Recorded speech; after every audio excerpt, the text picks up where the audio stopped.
Hello students, in this class we are going to learn more about input. Why we are learning these things? Actually we are revising, and these are very important things. In every program you need to input, need to output. So you have to basically learn all these things properly. So let us again once discuss what main things you have to keep in your mind while you have to input anything.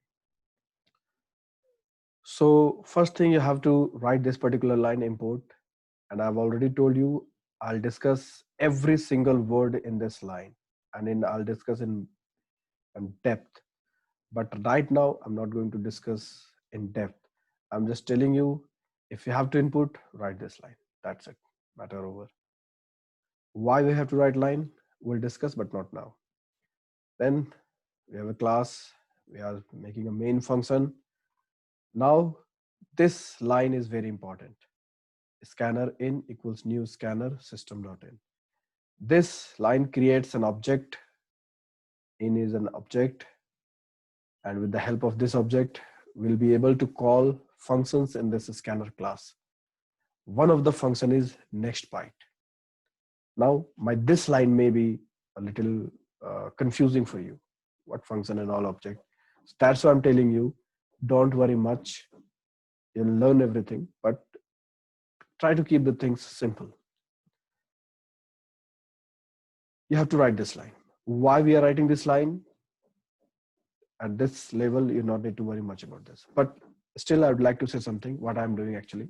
Actually, we are creating an object of a scanner class so that we could use the functions in a scanner class, because class contains functions, and one of the function is next byte. Others are also there that we will see today.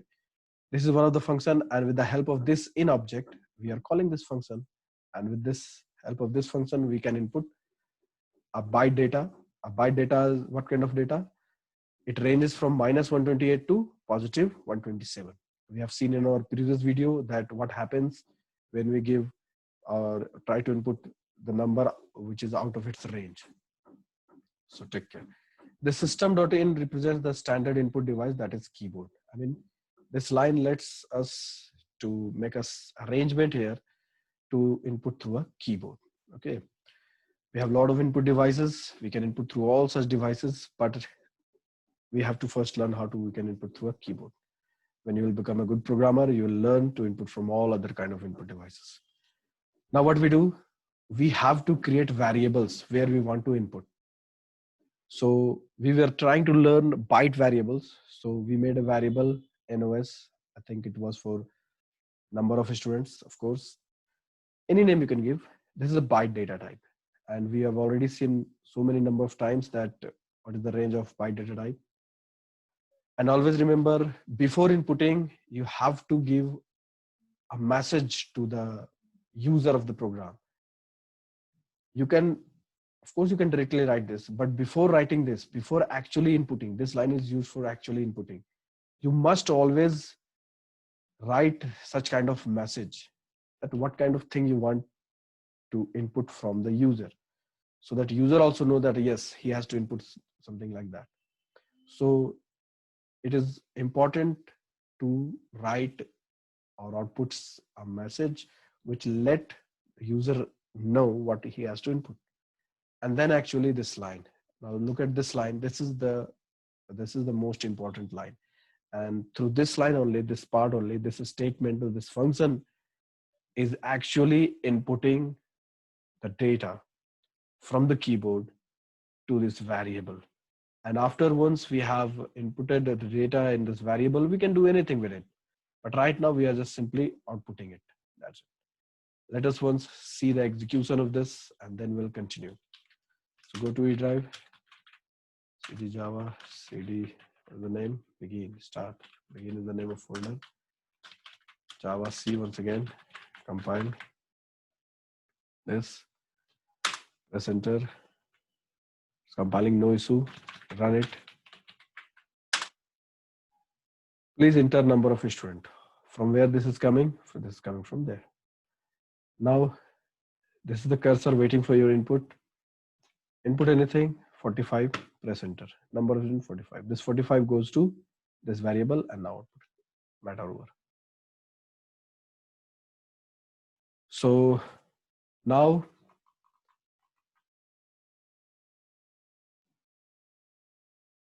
what? We'll see how we can input other variables. We have seen in our previous videos how many different types of variables are there. So let us make different variables first. Let us make sort variable also. Tickets or number of students and number of students in a school. Then int. Int may be used for anything like salary of somebody or yearly salary or anything. Then long, maybe turnover of a company or any large volume of number, big figure. So we have made various types of numeric integer variables, one variable of sort, one variable of int, one variable of long also. And the variable name is suggesting the situations where we need these things. Okay. And we can create any number of variables. Suppose we want to input salary of 2 people, salary 1, salary 2, salary 3. So we can create any number of variables by providing comma among them. So these sal1, sal2, sal3 are 3 integer variables. The same way we can create any number of variables. There is no logical limit. Always remember. Now, please don't get confused also. Now, how we can input? So please enter the number of students. The same way we can do what? We can copy this and paste it so that we could skip lengthy typing. Number of student in a class and number of student in a school. We know the range of sort. It is 32,000 something, 700 something. And of course, which variable we have made for sort data type? N stud, number of student. Or we may give any variable name. Anytime you can change. Number of student in school. Number of student in school. NSIS. Wow, what a variable name. Can we give variables such name? Of course, you can give any name. It should be some. It should contain some meaning. It should have some meaning. And if you have problem, that how could anybody guess that what you are thinking, sir? Number of student in school. How anyone can think of this? It came in your mind. Then how others can think of it? Or so the thing is, the comment are for these purposes. You can write this variable is for number of students in a school. So this is a single line comment. We have already seen multi-line comments. These all are, we are using multi-line comments, which starts from here, this, and go till this. This is multi-line comment. If you want to learn single line comment, this. So this will let understand others other than you, or even if you are watching this program after 10 years, 5 years, then you may also get confused. What is NSIS? So this comment will help you understand, oh, acha, okay, this is why this name is given. So see, this is the name of variable. So what we'll have to do, since we have to enter the number of students in school, so which variable there? NSIS equals in dot next sort. Yes.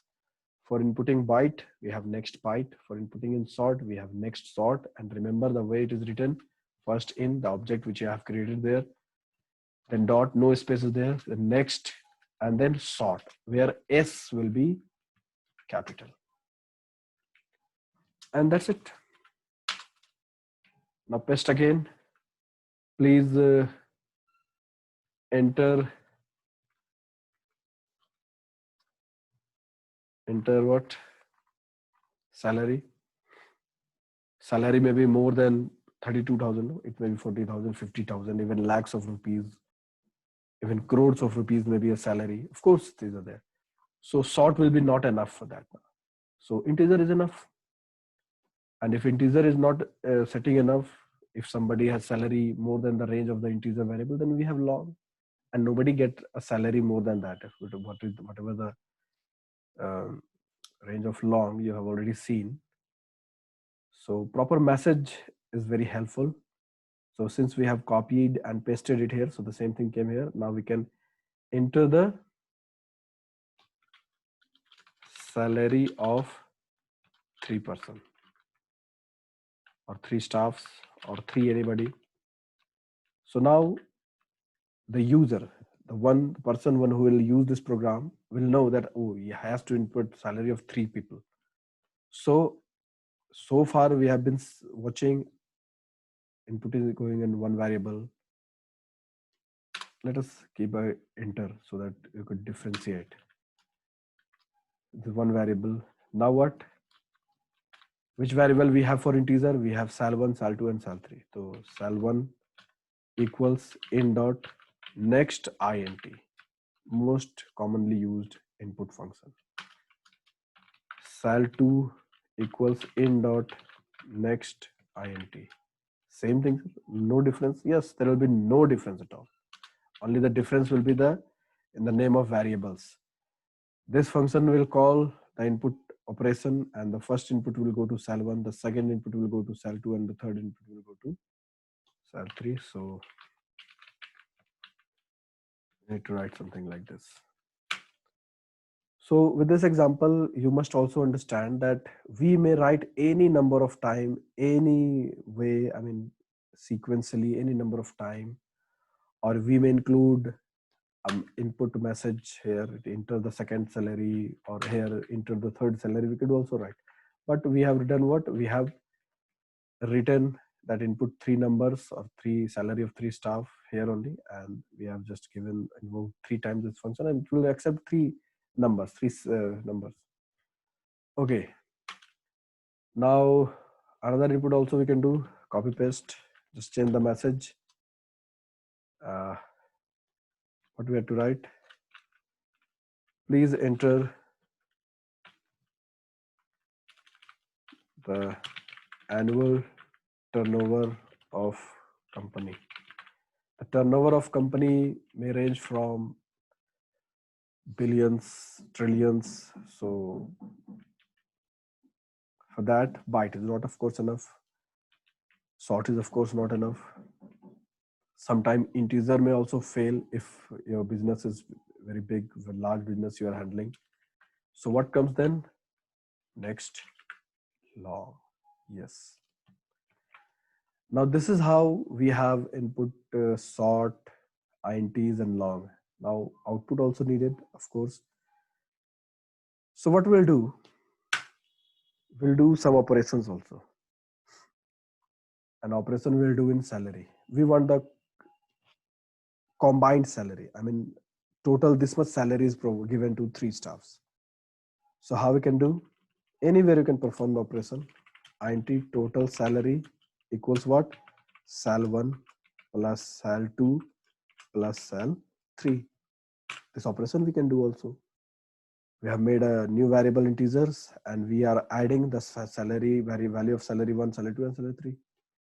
Now what? Let us output. Output can be done with this. So from where we have to output like this. Students in a school. Which variable contains this value? Number of students in school. This was the name, no? Match it. Yes, and number of students in school. This was the name. Very nice. Okay, then what?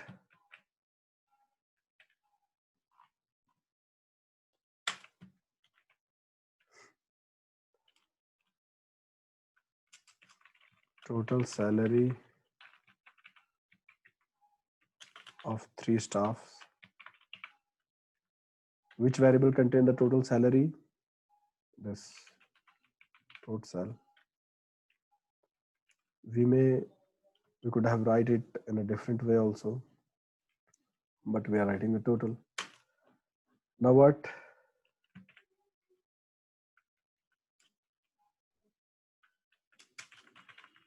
Turnover of company.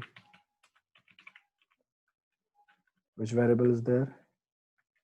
Look, mistake was going NOS. This is not the variable. Which is the variable?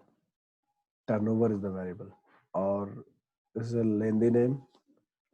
TO, turnover. Of course, we can give TO, and here also TO. Save it.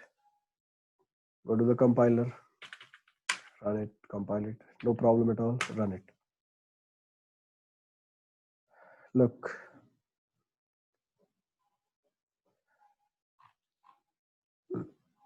Execution is started. Variables created first. These all variables are created in RAM. How these are created? Let me show you this also once with the help of Excel. What actually happens inside a RAM, no? Look at this. Think it as if it's a RAM. Each series of 1 byte. These 1, 2, 3, 4, these are the memory addresses. So once we create byte NOS, what happened? We are watching this byte NOS. Then what happened? In RAM, randomly, any place got reserved and his name is provided NOS, and it's consuming how many bytes? The byte data type takes only 1 byte. So this 1 byte got reserved for NOS. The same way sort NSIS. Randomly any memory location is chosen and NIS. How many bytes it takes? Sort takes 2 bytes. So for sort, 2 bytes of RAM got reserved and the name is given this. This is what happens inside a RAM that you cannot see. But I'm just explaining it again just to make the concept clear. These things happens inside a RAM. Now when we are creating SAL1, SAL2, SAL3, then what happens? Integer takes 4 byte. This is 1, 2, 3, 4 byte got reserved for SAL1. And all these are randomly chosen. I mean, anywhere it can be taken. No need that, yes, after SAL1, there will be SAL2 and after that only SAL3. No, this is not the thing. Randomly it happens. Another 4 byte got reserved for SAL2. This is how the memory space are created when these statements are executed. You have to keep this in your mind. SAL1, and of course, randomly it is created, 3, 4. Another 4 byte got reserved for SAL3. And whenever anything will be input, will go to these variables, these memory locations. Long 2. Long takes 8 bytes. 1, 2, 3, 4, 5, 6, 7, 8. So long is not used commonly. It is only used in special cases. So with the execution of these lines, these things happened inside RAM. These many memory cells got reserved for holding the data. This is what happens every time you're doing this. But this is not visible to you. What is visible to you? Only the output. Look, this is the println. Now whatever this is doing will be displayed over the screen. Now what it has to do? It has to output something. Please enter number of students. Now see the output screen. This is what appearing. Please enter the number of students in class. Okay. Why this happened? Because of this particular line. Now what? This NOS equals n.byte. NOS is the variable which is already created here, which is byte data type. So it will take only 1 byte of RAM.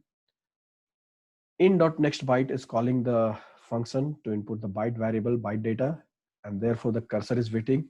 Let us input any number like 120 and press enter. What happened when I pressed enter? This 120 got there. Of course, it is stored in binary. Dec to bin function will tell you the binary value of this. So this is how 1100 this get what is stored here. The same way, after this line has to be executed. Why? Because we have given it, the programmer has given. So now what is happening in this line? This is println, means something will be output. What has to be output? Number of students. Look, number of student came here. A space is given, so space also came here. And then the value of NOS. What is the value of NOS? Look, this is the value of NOS 120, and this 120 got displayed here. This is how the input and output works. Now the program, the execution, the program executes sequentially, line by line. After this, which line is there? This line is there. What is there? Println. Println is output. Output what? This line. Please enter the number of students in the school. Look, please enter the number of students in the school. Suppose we have 6,000 students. So 6,000, suppose we entered. So what range of number we can insert here? The range of number you should always keep in your mind. Range of data types. Not exact figure, but something close to that must be always there in your mind. And this will always tell you the range of sort minus 32,768 to positive 32,767. So this is the range. So we are inputting 6,000. So 6,000 went where? 6,000 went here. Okay. You can see the binary of 6,000 also. From here also, or from this calculator also tells you. Go to this calculator, programmer calculator, select the decimal first and write 6,000. Look at the binary equivalent or click binary. This is the binary equivalent of 6,000, which you can see how many bits are needed. Count 1, 2, 3, 4, 5, 6, 7, 8, 9, 10, 11, 12, 13 bits are needed. And what is the range of 2 bytes? 2 bytes can hold 16 bits. But out of 16 or 13 bits are needed, so 6,000 can be easily accommodated in it. Well, now what is happening? After this line, this executed and we entered 6,000. 6,000 went to this variable. Now this line will execute. Enter the salary of 3 staff. Please enter the salary of 3 staff. Now this particular line is executing now. And this, enter the salary, suppose 46,800. Now this line is executing. Now once we entered this 46,800, what happened? 46,800 goes to sal 1. Then we'll enter 33,800. Then this goes to sal 2, 33,800. And this line is now executing, so waiting for the third number, 57,400. Now 57,400 is here. So this is how see the status of RAM. As the program is running, first the variables were created because of these. Then when the execution is started, we inputted, then the things are getting stored in the various variables. Now the program has executed this line. Let's see, please enter the annual turnover. So enter any number, a big number.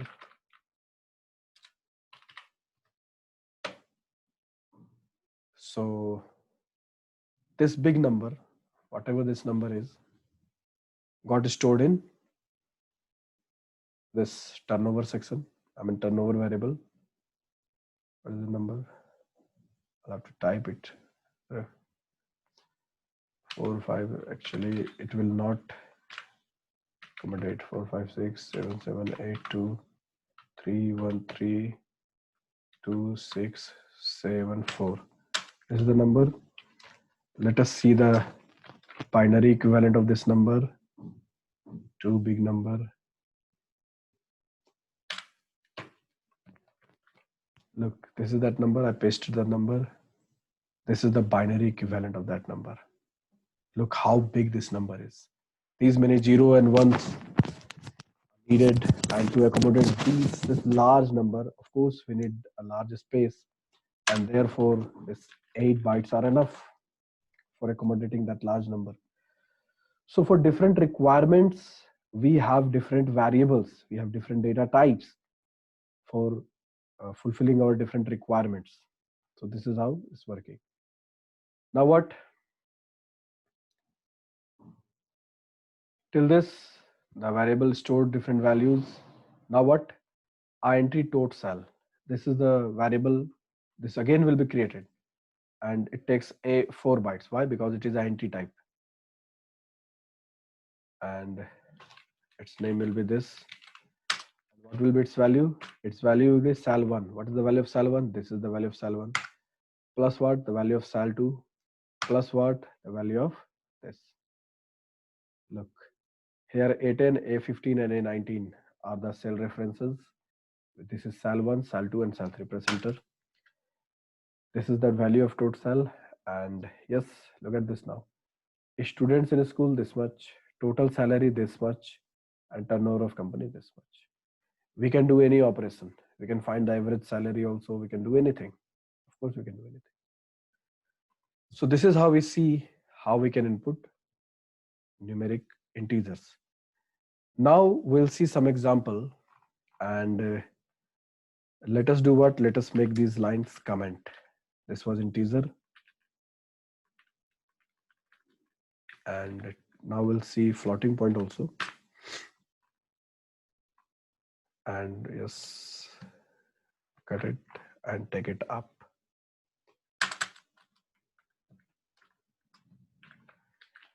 Of course, this line need to be there. Now we need to make float variables. Float anything, like think of any situation. Suppose we want to find the area and the dimension of that object is not integer. That may be 53.6 meter maybe. So in that case, length, breadth, float 2 variables, and double also we can take L1 and B1. We'll see the difference with the same set of data. Now what? Output something first as per the rule. Println enter length and breadth. This much is enough. Write properly. How to input? Input like this. L equals in dot next float. You may watch. Yes, sir. It is quite easy to know. Huh? Yes, of course it is easy. B equals in dot next float. Now the same thing. Enter again. Length and breadth. This time we'll be using L1 and B1, which are double.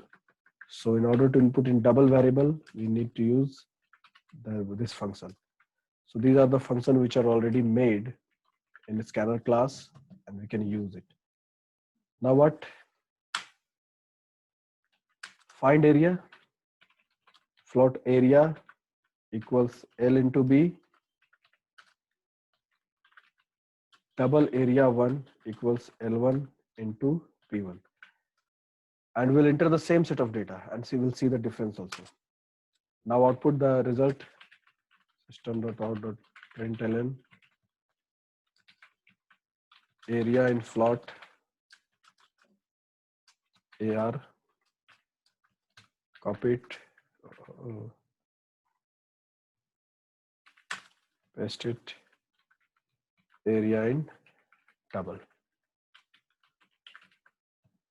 Now let us try to run this program and see. Compile it first, no error. Enter length and breadth, 5, 6. Enter length and breadth again. Again, I'm entering the same data, 5, 6. Look, in this case, in both the cases, since we have input plain simple numbers, so the result is both in same cases. Now let us run it and see difference. Enter length, like 5 point, this, 6 point, this. This time, 5 point, this, lengthy. We are making accurate calculation. 6 point. Now you can see the difference. Look at the precision, the number of decimal digits in case of double and the number of decimal digits in case of float. Now you may say, sir, it is more accurate. Of course it is more accurate. But sir, you have entered more number, no? So that may be the reason. So let us once again try and see with float. 5 point, lot of numbers like this. 6 point, lot of numbers. This is going to be in double a float. And 5 point, lot of numbers. 6 point, lot of numbers. See the difference now also. The precision is this much only, where the precision is this. So you can easily now understand the difference between float and double. Double, once where we have to use double is used where we need more accurate result. But float we use in these cases. This is also accurate. It doesn't mean that it's not accurate. This is also very accurate, but this is more, more detailed in result. It's more accurate than float, of course, no doubt. But what is the difference? Float takes 4 bytes in RAM, whereas double take 8 bytes in RAM. So you have to wisely choose in which situation, what type of data you have to use. So, okay, dear students, so far we have seen how we can input all type of primitive numbers, integer as well as floating point. In our next video, we'll see how we can input other type of data. So watch this video and see you in the next class. Thank you.